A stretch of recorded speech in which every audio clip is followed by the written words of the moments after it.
Ẹ̀yin èèyàn mi, etí wa rere ló máa gbọ́, kò ní gbọ́ ìbànújẹ́. Lágbára ẹ̀jẹ̀ Jésù, lágbára pẹ̀lú ògo Olódùmarè ọba ìyanu, bó ti ń jẹ́ ti Jésù Kristi lókè. Wọ́n ní àti 4 o'clock ìdájí ni àwọn kábíyèsí ti kúrò ní UK tó ń bọ̀ ní Nàìjíríà. Wọ́n ní àwọn Gẹ̀ẹ́sì family wọ́n ti ń retí pé at least pé by ó yẹ kó wọ́n dé bí by 8 sí 9. Pé ṣùgbọ́n wọ́n ní delay lọ́nà. Pé wọ́n ṣà ń retí by 7 ṣá ni wọ́n wá pé hòtẹ́ẹ̀lì tán dúró sí ní wọ́n láwọn Gẹ̀ẹ́sì. Wọ́n pe hòtẹ́ẹ̀lì táwọn kábíyèsí dúró sí ní UK. Wọ́n náà ti kúrò láti 4 AM látọ̀hún. So ìgbà tó wá yá, wọ́n bá ní wọ́n pè ní pé plane wọn wá land sí Addis Ababa. Ó land sí Addis Ababa pé wọ́n ní plane wọn fẹ́ crash. Ó dẹ̀ wá lọ sọ̀kalẹ̀ ó lọ land sí Addis Ababa. Pé wọ́n ní ó fẹ́ crash bẹ́ẹ̀ tí wọ́n wá rí pé ó wá fẹ́ gbaná. Pé emergency pé wọ́n instead tí wọ́n fi máa bọ̀ straight. Pé ó yẹ kán ti land láàárọ̀ yìí pé but wọ́n wá dúró sí Addis Ababa. Ibẹ̀ náà ti gbọ́ information. Pé thank God pé bọ̀bọ́ pilot bó tètè lákíyèsí pé tó bá sọ pé kán máa lọ straight pé kì í ṣe èyí tá à ń sọ làwa sọ yìí. Pé but wọ́n ti land sí Addis Ababa. Ibẹ̀ ni plane yẹn dúró land sí bíbà. Wọ́n bá ní wọ́n ṣà ń ṣe ètò láti tún bẹ́ẹ̀ ṣe. Tún plane yẹn ṣe torí ó gbaná. Wọ́n ló gbaná. Pé Ọlọ́run ló ní kó má jóná. Gẹ́gẹ́ bá ṣe gbọ́. So a dúpẹ́ lọ́dọ̀ Ọlọ́run. Ẹ jẹ́ ká máa dúpẹ́ ká dẹ̀ bẹ̀rẹ̀ sí ní gba àdúrà. Pé gbogbo àwọn tó ní kó ní ṣe é ṣe. Kí Ọlọ́run kó bá wa dójú tì wọ́n. Ṣé ẹ̀ ń rí iṣẹ́? Ààyè ń sọ ọ̀rọ̀ aṣọ dúdú tí kíní burúkú yẹn Ashley tó lọ wọ̀. Tán ló ní meaning. Ó ní meaning lórí tòun kò sí lágbára ẹ̀jẹ̀ Jésù. Kò ní ṣẹ mọ́ Naomi àti kábíyèsí lára àtàwọn ọmọ kábíyèsí. A ní gbọ́ búburú, rere la ó máa gbọ́. Bẹ́ẹ̀ ni wọ́n ó dé láyọ̀ àtàlàáfíà pé but wọ́n ní ká kún fàdúrà ká máa gbàdúrà pé àwọn tó lọ ṣọ́ọ̀ṣì wọ́n ti ń ṣe prayer. Àwọn oníṣìnà náà ti ń gba àdúrà pé kí Ọlọ́run jẹ́ kí wọ́n délé láyọ̀ àtàlàáfíà. Ẹ ta dúpẹ́ pé nǹkan kan ò ṣe wọ́n. Nǹkan kan ò dẹ̀ ní ṣe wọ́n lágbára Kristi Jesu gẹ́gẹ́ bá ṣe gbọ́. Ọlọ́run ò lè ṣe nǹkan kó má fààyè ọpẹ́ sílẹ̀. Bẹ́ẹ̀ ni. Ṣé tó bá yẹ pé but it is God. We have to praise God. We have to tell God that His blessing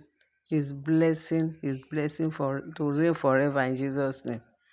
Ṣé ẹ rí iṣẹ́? Ọlọ́run wa ó ṣeun. Wọ́n dé láyọ̀ àtàlàáfíà. Lágbára ẹ̀jẹ̀ Jésù, wọn yóò dé láyọ̀ àtàlàáfíà. Lágbára Kristi Jesu, wọn yóò dé láyọ̀ àtàlàáfíà. Bọ́n ti ẹ̀ gbé plane yẹn padà, kán wá plane mi kan dé. Lágbára ẹ̀jẹ̀ Jésù, wọ́n máa dé láyọ̀ àtàlàáfíà. Ṣé ẹ̀ ń rí iṣẹ́ Ọlọ́run? Ṣé ẹ̀ ń rí àwọn oníṣẹ́ ibi? A ṣe máa sọ pé kí ló dé tán lọ? Àbí kí ló dé tán lọ? Bẹ́ẹ̀ sí Ọlọ́run ló yé. Lágbára ẹ̀jẹ̀ Jésù, ayọ̀ àti àlàáfíà náà máa délé láyọ̀. So ẹ̀yin èèyàn wa, ẹ rí i pé ó lágbára.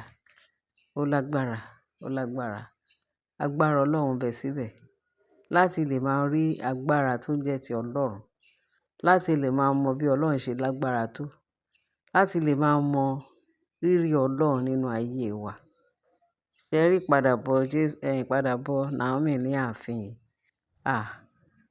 Ogun ńlá lọ́lọ́run máa ṣẹ́ fún. Ogun ńlá lọ́lọ́run máa ṣẹ́ fún. Ṣé ẹ rí gbogbo àwọn tó ń ṣe ètò búburú yìí? Tó ń ṣe ètò burúkú yìí? Tó ń ṣe ètò pé kì í ṣe ṣojú wọn. Gbogbo àwọn tó ń ṣe ètò pé àwọn ti sọ pé over their dead body.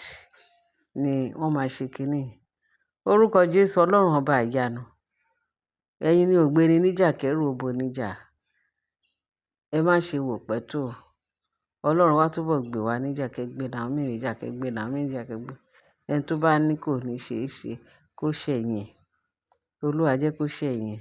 Tẹ́ ẹ bá dẹ̀ fẹ́ kó ṣẹ̀yìn ẹ̀, ẹ jẹ́ kó máa fi ojú ẹ̀ kó fi máa rí èrè iṣẹ́ búburú wọn tó ń ṣe fúnra wọn.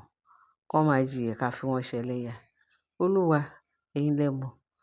A lè sọ wípé kí ló dé tán lọ àbí kí ló dé tán. Torí ìsọkúsọ náà, àwọn àìmọye ọ̀rọ̀ tó máa ti jáde pé wọ́n mọ̀ pé wọ́n fẹ́ ṣe nǹkan lénìí kí wọ́n lọ ń travel lánàá. Oh, láti lè jẹ́ kí Ọlọ́run ó lè mú ìlérí ẹ̀ ṣẹ. Láti lè mọ agbára tó ń jẹ́ ti Ọlọ́run. Ọlọ́run ló yé, Ọlọ́run ló mọ̀. Ṣùgbọ́n Naomi àti kábíyèsí wọn yóò yege ní ìrìnàjò tó ń lọ yìí.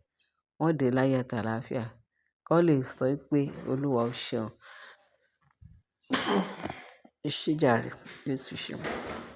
Kọ́ lè sọ pé Olúwa ó ṣeun nítorí tí àánú ẹ̀ dúró títí láéláé. Kí ìyanu kó ṣẹlẹ̀ lágbára ẹ̀jẹ̀ Jésù. Kọ́ dé láyọ̀ àti àlàáfíà kan wá bá a. Kí ìṣẹ́gun kó jẹ́ ti Naomi àti ọkọ ẹ̀. Kí ìṣẹ́gun kó jẹ́ tàwa olólùfẹ́. Naomi, ojú ò gbọdọ̀ tì wá.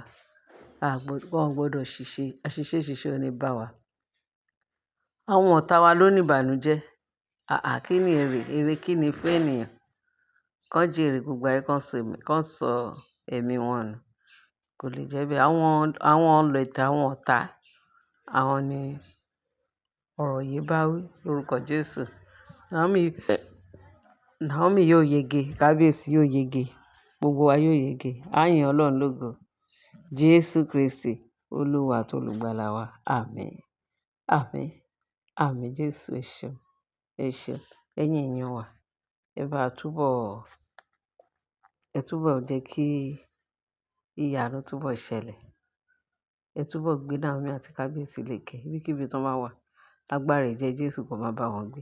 Agbára ẹ̀jẹ̀ Jésù kó máa bá wọn rìnrìn àjò náà. Kọ́ délé láyọ̀ àti àlàáfíà. Kọ́ délé láyọ̀ àti àlàáfíà in the mighty name of Jesus. Ẹ̀jẹ̀ Jésù bẹ̀rẹ̀ sí ní ṣe ìyanu. Olúwa nítorí àwọn ọmọ rẹ ni. Ìwọ ò lè ṣe, ẹ̀ ń ṣiṣẹ́ yín láàbọ̀.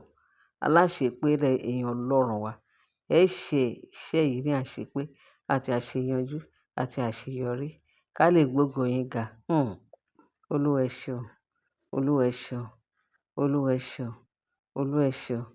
Pẹ̀lú Ọlọ́run tó lè tò. Ọlọ́run tó jẹ́ kí wọ́n ní plane crash. Ọlọ́run tó fi àjùlọ hàn Sátánì àtàwọn ọgbọ́n ẹ̀. Olúwa jẹ́ kí wọ́n délé láyọ̀ àti àlàáfíà. Olúwa jẹ́ kí wọ́n délé láyọ̀ àti àlàáfíà. Ní agbára ẹ̀jẹ̀ Jésù, ẹ jẹ́ kó ṣe é ṣe. Kí ìyanu kó lè ṣẹlẹ̀. Kí ìyanu kó lè jẹ́ ti yín. Kógo kó lè jẹ́ ti yín. Kí ìyanu kó jẹ́ tàwa ọmọ rẹ̀. Jésù Kristi, Olúwa wa. A dúpẹ́ Ọlọ́run ìyanu. Pé tí gbọ́ lórúkọ Jésù Olúwa wa. Amen. We cover them with the blood of Jesus. Plane tán tún máa wà cover pẹ̀lú agbára ẹ̀jẹ̀ Jésù. By the time tó bá máa land, a cover pẹ̀lú agbára ẹ̀jẹ̀ Jésù. Ẹ̀jẹ̀ Jésù nítorí orúkọ mímọ́ rẹ̀. Jésù Kristi, Olúwa wa. Àmín. Ẹ ṣé gan bẹ́ẹ̀ ṣe tẹ́tí sí wa. Á gbóhùn ayọ̀. Jésù Olúwa wa. Amen.